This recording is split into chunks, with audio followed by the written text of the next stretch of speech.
अल्हम्दुलिल्लाहि वस्सलातु वस्सलामु अला रसूलिल्लाह अम्मा बाद फ़अऊज़ु बिल्लाहि मिनश्शैतानिर रजीम बिस्मिल्लाहिर रहमानिर रहीम।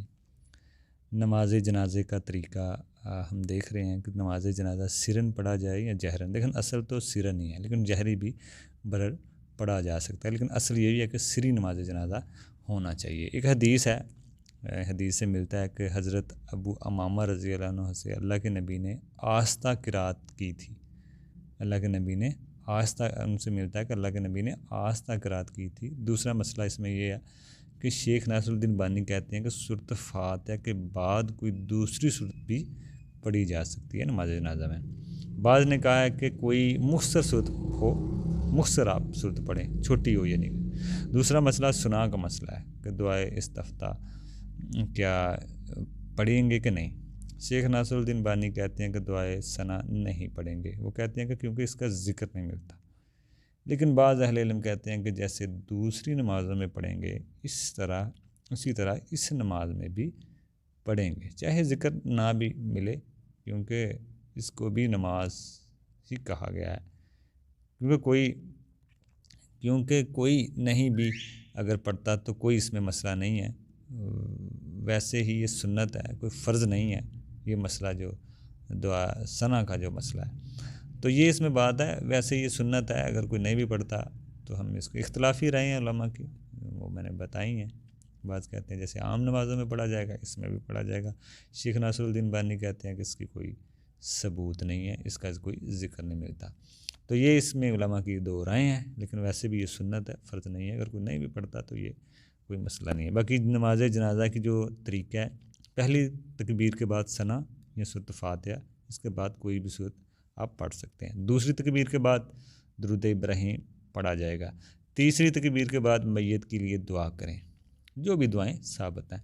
चौथी तकबीर के बाद आप सलाम होगी। मैयत के लिए जो भी आप दुआएं करें वो ज़हन में भी होना चाहिए, उसका मतलब कि हम क्या मांग रहे हैं मैयत के लिए दुआ में। मैयत के लिए दुआ का मतलब का भी बदल पता होना चाहिए कि हम उसके लिए मग़फ़िरत की दुआ में क्या कह रहे हैं, क्या मतलब हम मांग रहे हैं उसके लिए, क्या कह रहे हैं, ये भी खैर मतलब का भी पता होना चाहिए।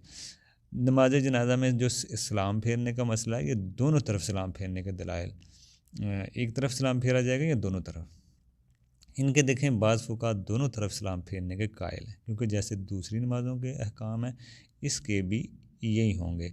लेकिन अगर वाज़े इसमें कोई दलील अगर मिल जाए तो फ़र्क भी बहरहाल आप कर सकते हैं। अब्दुल्लाह बिन मसूद रज़ी अल्लाह अन्हु फरमाते हैं कि एक हदीस में मिलता है कि अल्लाह के नबी ने 3 काम करते थे, जिनमें एक काम जनाजा की नमाज में सलाम दोनों तरफ फेरते थे।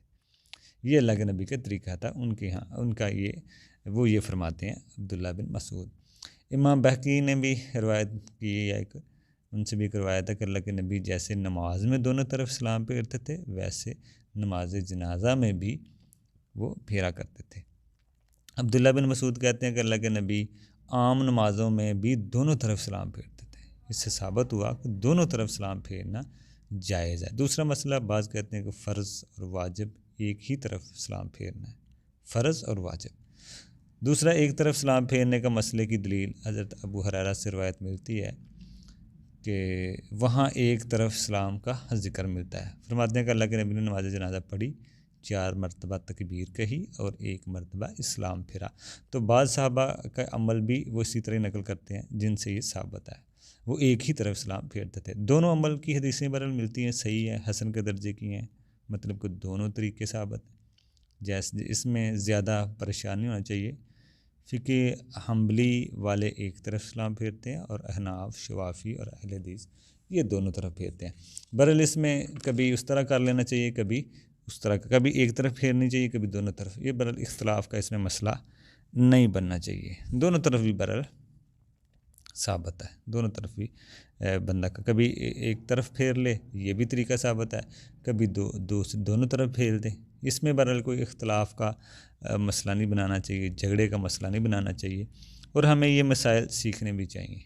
हमने ये जो जनाजे के मसाइल के ऊपर ये जो गुफ्तगू एक टॉपिक या एक कोर्स की शक्ल में चल रहे हैं, ये सभी भाई सीखें, ताकि जब ये ऐसे मसले हों तो हमें पता हो कि किस जगह पे इख्तलाफ। अक्सर चीज़ों में इख्तलाफ की कोई वजह नहीं बनती, दोनों जायज़ होते हैं तरीके, ठीक है ना। लेकिन हम वहाँ पे इख्तलाफ कर रहे होते हैं, जैसे कोई कफ़न का कोई ख़ास पहनाने का कोई ख़ास तरीका नहीं मिलता। कोई भी जैसे भी आसानी हो, जैसे भी बेहतर समझे, फ़ुक़हा के अपने अपने इसमें राय हैं। अगर किसी को इल्म होगा तो वहाँ पे ये इख्तलाफ नहीं बनेगा कि ये भी तरीका ठीक है, ये भी ठीक है। जैसे इस्लाम का मसला है, जनाजे की नमाज का जो इस्लाम फेरनी है, दो एक तरफ भी कर सकते हैं, दोनों तरफ भी कर सकते हैं। तो ये चीज़ें बाज़ का होती हैं कि इंसान आदमी अगर इसको समझे तो यहाँ पे बहुत कम इख्तलाफात होंगे।